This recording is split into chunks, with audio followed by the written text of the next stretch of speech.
receive the entire rhino horn? Only the samples. What happened to the rhino?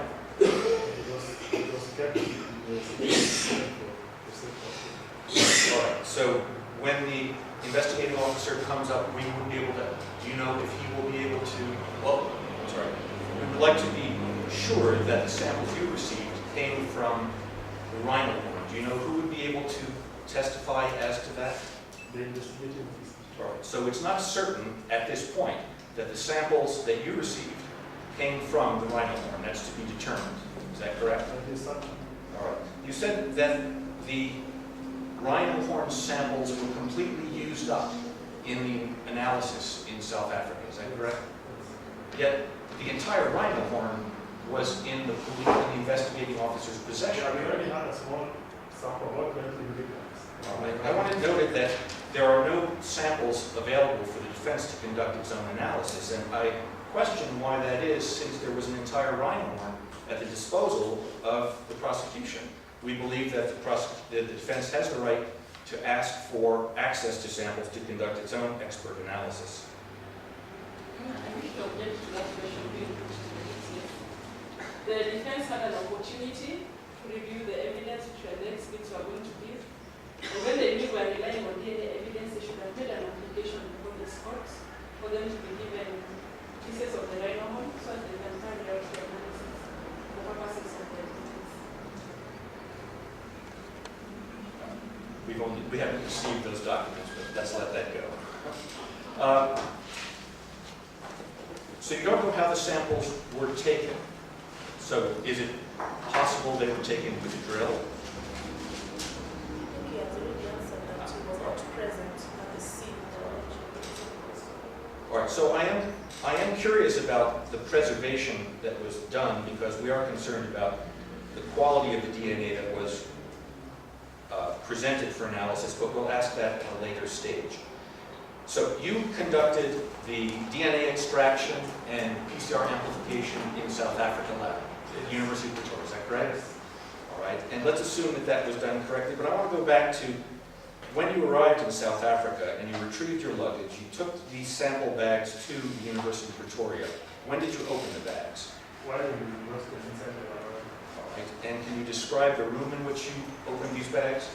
Yes, it was we first of all, there's a photography room where when we take the samples and we have them entered in the database, then we first took the photos in the photography room. And then we transferred the samples to a DNA extraction. Then we opened the samples and then took pieces. We normally like the pieces and then extracted the DNA from it. So the bags, when the bags were photographed, were they open or closed? Yeah, they were after taking the samples, they were closed. All right. Then you transferred the bags to another room and you opened them. Yeah, we took the samples, then we sealed them, and then we kept them under lock. All right. I want to just focus on the moment that you opened the bags. Yes. They were all together. The three bags were together. Yes. They were in the same room Yes. at the same time. Yes. Were they on the same table? No, they were not on the same table. They were on different tables. All right. So we brought the one after the other to open to the same table, So you opened the bags one at a time. one at a time. And what happened when you opened the first bag? What did you do? When you open the first one, we took almost 20 milligrams of the sample. Do you remember which sample you opened first? No, it's not, I cannot remember. All right. So you I go opened. back to my laboratory. All right. So you opened the bag and you took 20 milligrams. What instruments did you use? I was using a homogenizer. No. What instruments did you use to remove the 20 milligrams from the whole sample in the bag? We used a tweezer to lift the rhino horn, then we pressed them on aluminum foils. After that, we excised it using a small handsaw, since it's very soft. And then brought a piece to a wire. And then we homogenized it with a No, let's just stop there. You put the sample that you took off of the saw into a vial. yes. All right. What was there a label on the vial? It was marked with a laboratory number. It was decorated in the laboratory number. All right. So it was a number that was on the vial beforehand. You have that number recorded? In the laboratory number. All right. So the laboratory notebook has the number of the vial into which you put that. What did you do with the rest of the sample then? The rest was the sample. There was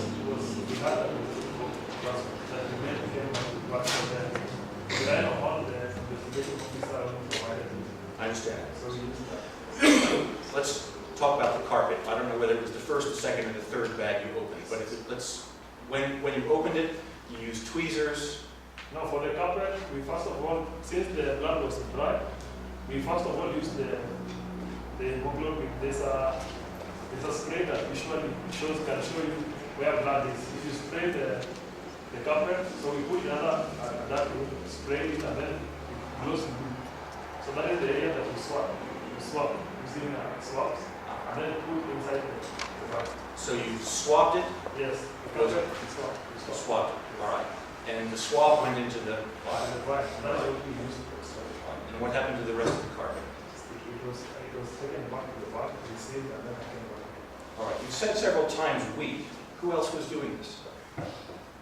Myself, not we. So when you said we, you were all alone. There was no one else in the room. No, Nelson was in Kenya. I was in South Africa. Yes, I understand. But there was no one else in the lab in South Africa with you while you were doing this. Were you wearing gloves when you sampled? Yes. Did you change your gloves in between samples? Often after every action I take. All right. You used tweezers and scissors or swab. Let's take the case of the tweezers. Did you use the same tweezers when you removed samples from each bag? No. All right. What happened to the tweezers you used? We decontaminated Where did you put them? In the lab. in the lab inside a glass that we had some things. All right. Did you have any two bags on the table at the same time when you were opening the bags? No. How far apart were they? They were on different tables. On the laptop, where we were working on one sample. All right. So you transferred the samples into separate vials. Each vial had an individual number that was in the computer and the lab notebook. Yes. So you're sure that you couldn't have put them into different vials with different numbers? No, I'm sure. All right. So you report then that you went through the process of extraction, amplification, you profiled them. Who decided which profiles you should use, which loci you should use? The South African lab, they already have developed the loci for the On what basis did they select their loci? I'm not so sure about the basis they used, but they have the loci for the rhinoceros profiling they are published. Right. Yes. So that's been peer reviewed and published, has it? The selection of those loci? It was published. No, I don't believe it has been. I don't think that there's ever been a peer-reviewed scientific publication There is. describing the 16 loci they used. There's a recent one. All right. You mentioned that the work was done in South Africa. Has that lab done much work on Kenyan rhinos? Yes, initially we have been doing the rhinoceros DNA system, where we have been shipping to them samples to develop profiles that we use to match our post individually. I see. And how many samples from Kenya have you sent there to go into their database? At the moment, we have done 24. 24. Currently now we have 300, over 300 at the moment. No, I'm sorry. I just asked how many have you sent that are in their database? 24. When you had the profiles and you compared them for the purpose of determining the chances of the probability of a match between the two samples, what database was used? We use the whole database Can you- as even in South Africa. Can you describe how many samples or reference records are in that database? I know they are around Sorry? They are around 20,000. 20,000. How many of those are from South Africa? Maybe I need to confirm, but I don't have it. How many are from Kenya? Only 24. Only 24. So in fact, your analysis and your conclusion that there was a 1 in 2 million chance, was that your Yes. analysis? The 1 in 2 million probability was in fact based almost entirely on South African population studies, wasn't it? Yes. Yes. So, As well as we want to be compared another instance. yes, but the poached animal was from Kenya. Yes. Do you have any personal knowledge that the probability, the distribution in the South African population is identical to the Kenyan population of rhinos? You only have 24 samples from Kenya. I have knowledge that the eastern rhino is very distinct, but somehow very similar to the population in South Africa. Yeah. In fact, if you did the analysis with only the 24 Kenyan reference samples to determine the probability of an exact match, what do you think the answer would be? It will be much lower than what I did. It would be much lower. Yes. That is, it would be less likely, or it would be more likely. No. You stated that it's a 1 in 2 million chance of being the same individual based on data from South Africa. But what do you think the chances are if you had to only use the 24 samples for Kenya? Obviously, the chances will be low. But we believe that the profile that has generated are all the standards as well. And therefore, that's why we use it as a baseline to determine the chance of occurrence. Are you aware of any peer-reviewed publications that compare Kenyan rhinoceros profiles with South African rhino profiles? No, not yet. Not that. Fine. So I have to. I think I'll stop there in the interest of time, so that we can move on to other witnesses. Thank you.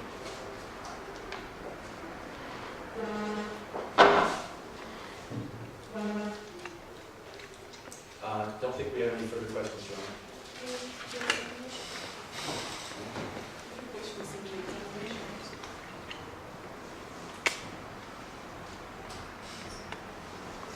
We are told that the investigating officer, which is from the government, kept in his mind that the samples he had were rhino samples. Could you read this report from the government chemist? What was the request? The request was that whether it is decided to ascertain whether the blood in the exhibit marked A compared to dry blood in exhibit marked B are of the same animal. Then the second request was the blood in the exhibit marked A compared to the dry blood in the exhibit marked B are of the same animal. Is the word rhino mentioned in that request? Did you have any reasons to doubt the qualifications of your sister laboratory in Pretoria? I had no reason. And was there any possibility of contamination of the samples you had when you were doing the analysis? There was no possibility.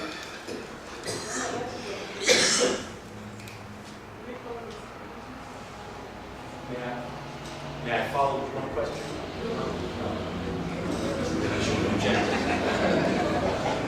At the time at cross-examination, any other thing would be said probably in submission, but if you say it, I'll vote to use it.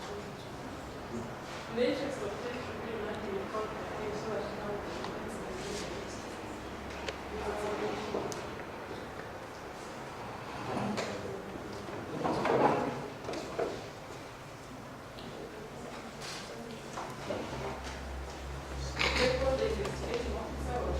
So let's move on to the defense witness. that is the course of the prosecution.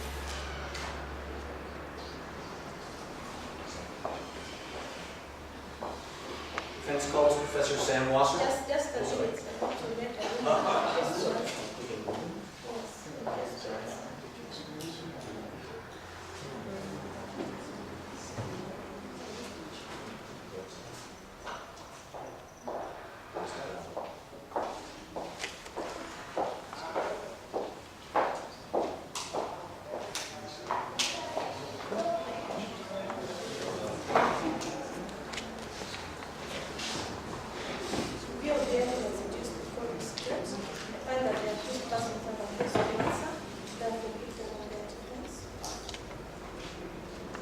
There are three ways to think you know what should happen.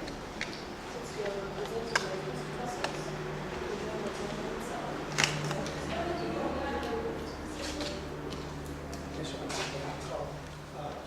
How many witnesses?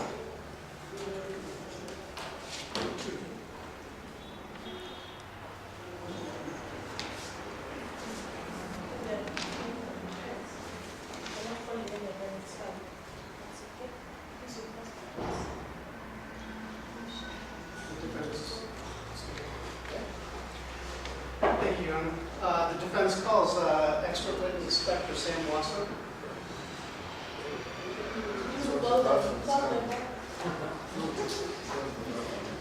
Who's the other witness? Dr. Can you go outside?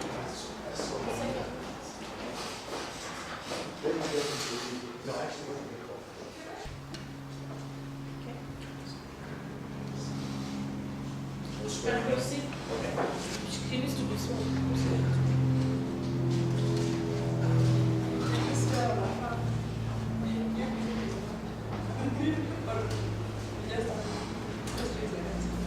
I swear that the evidence I shall give before this court touching the matters in question shall be the truth, the whole truth, and nothing but the truth. So help me.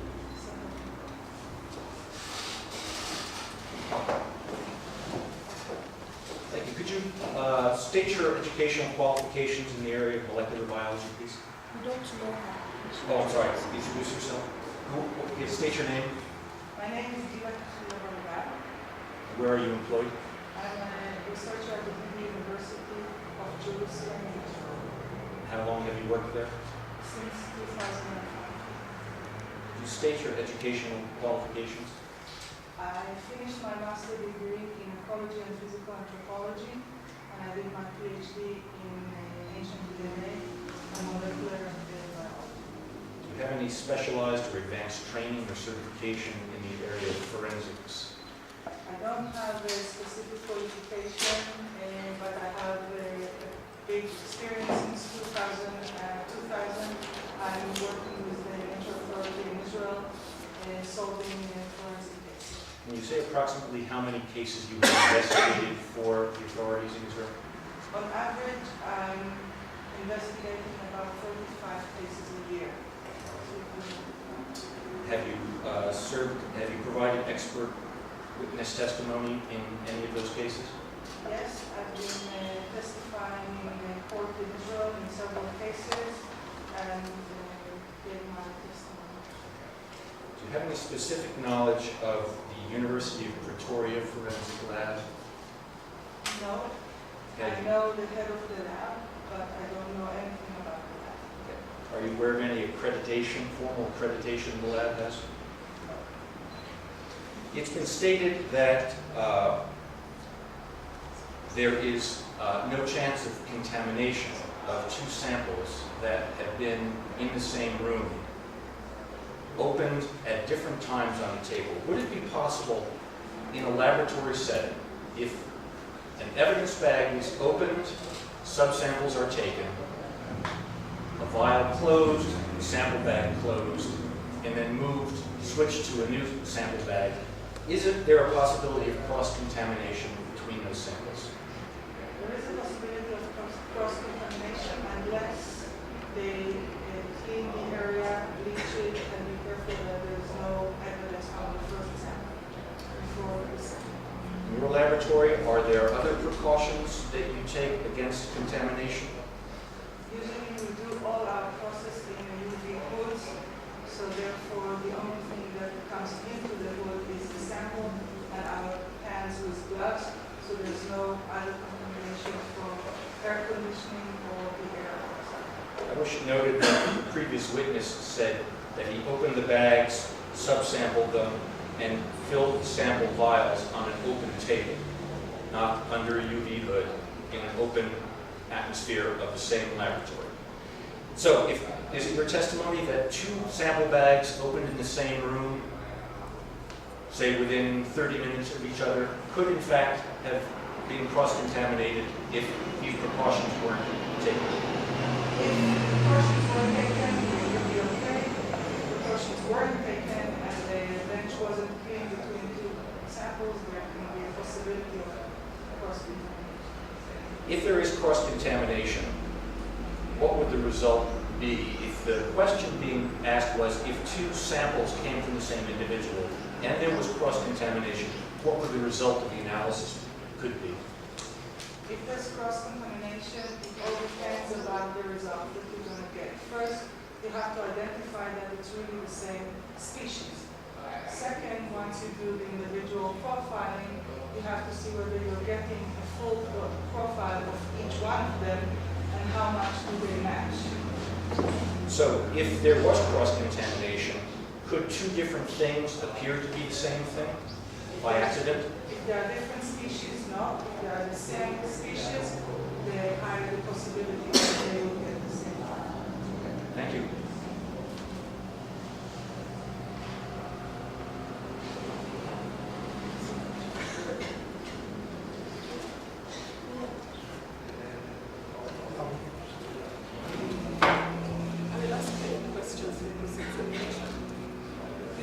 you're not qualified in forensics. You don't have any specific qualifications in forensics. The only thing that I have, But you told the court you don't have. So you don't have, you confirm that you do not have. Were you there in Pretoria when these samples were being analyzed? no. Were you in the University of Pretoria? Have you ever visited the laboratory in the University of Pretoria? Do you know if or whether or not precautions were taken by the analyst when he was? Did you at any time see the samples which were taken to the University of Pretoria? That is all.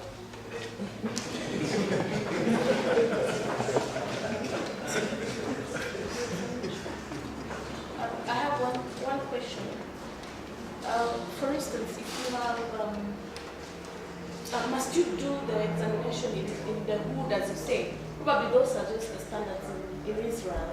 Are they applicable all over the world? What if you're in a controlled room? It could be an open room, but nothing from, what should I call it? There's no room for any other agents to come in, and the room is so controlled. If the Will room it still affect? If the room is controlled and it's air positive, where there's no possibility of other contamination, and it's clean between, there is a possibility that you can get clean enough.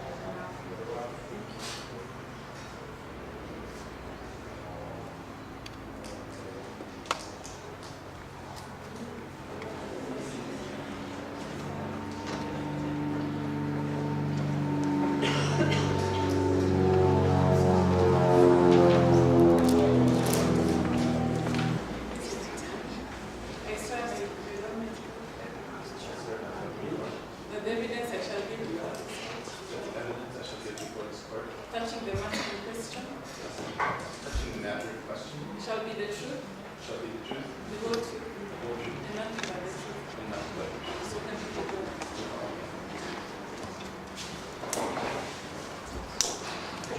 God. Could you state your name for the court, please? Professor Samuel K. Watson. Could you describe your educational background, please?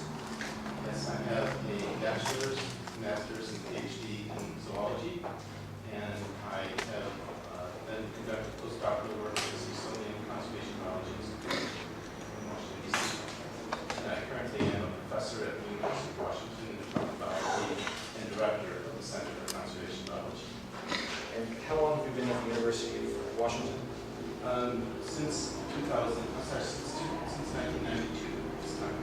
And how long have you been working in wildlife DNA? Since 1997. I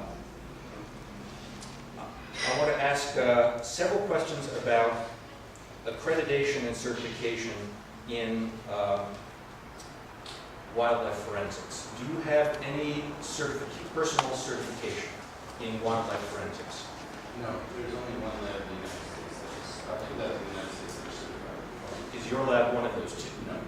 Who, in fact, certifies those laboratories? Good question. Is one of those labs the University of California, Davis? I know that the University of California, Davis is one of the certified laboratories. I don't know that they have the authority to certify their labs. Did you ask him whether he has any certification in wildlife forensics? Yes. Is there a body that certifies individuals in wildlife forensics in the United States? Currently, there is a Society for Wildlife Forensic Science. Society for Wildlife Forensic Science has developed a program to certify laboratories and individuals. They are just starting their first round of certification now. So up to the present point, there has been no opportunity for individuals to get certification in wildlife forensics. No, there is not. Do you understand? Do you know of any organization anywhere on Earth that in fact certifies people for wildlife DNA forensics? Other than the one I just mentioned, no. So, in fact, if somebody didn't have the certification, that would not suggest that they are unqualified. Correct. Thank you. Are you familiar with the wildlife lab at the University of Pretoria? Yes. Okay. Have you visited? No. Okay.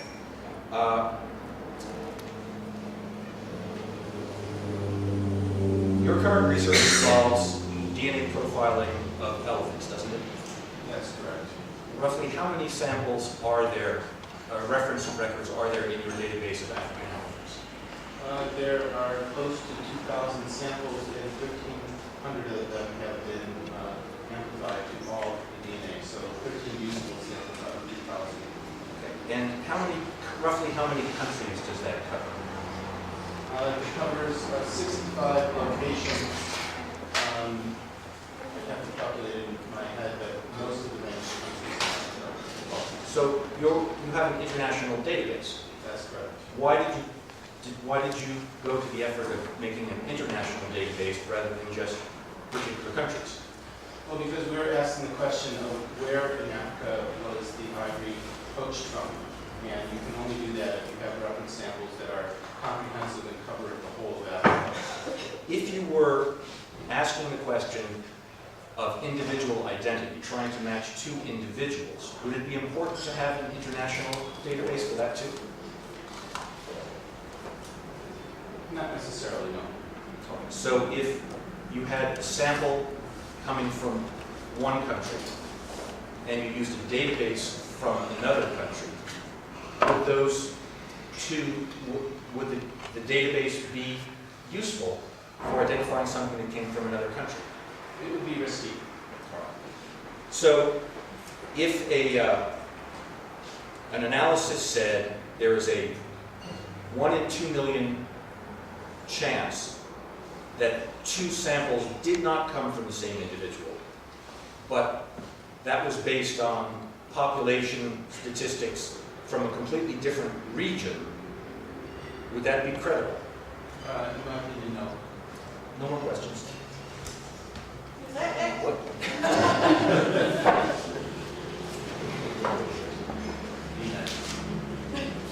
you have any qualifications in wildlife DNA forensics? With wildlife forensics? I have qualifications for running a DNA laboratory and quality control, so the kinds of concerns I have, you have. Do you have any specific qualifications just on wildlife DNA? The way you say you have an MSc and a PhD in zoology. Yes, I do have a qualification. What is the name of the qualification you have in wildlife forensics? There isn't really a name that I could use. My qualifications are the fact that I have been conducting DNA analyses on wildlife samples. So your qualifications are your experience? Yes, my experience